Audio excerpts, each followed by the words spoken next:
As the cruise ship eases toward the dock, the real work of securing it begins, not on the ship itself, but right here between the vessel and the pier. Watch closely as the pilot boat moves into position.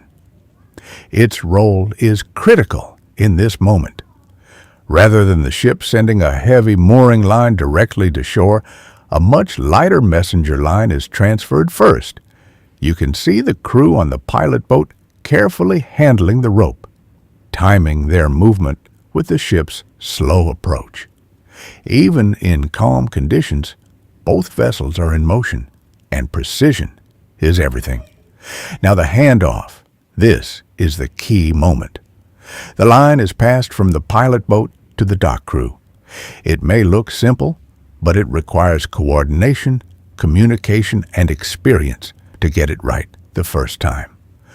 Once the dock crew has the messenger line, they begin pulling in the much heavier mooring line from the ship. These lines are Dach and incredibly strong, designed to handle forces of tens of thousands of pounds as the ship settles into place. Around this point, about a minute in, you can see the line being positioned and secured onto the bollard.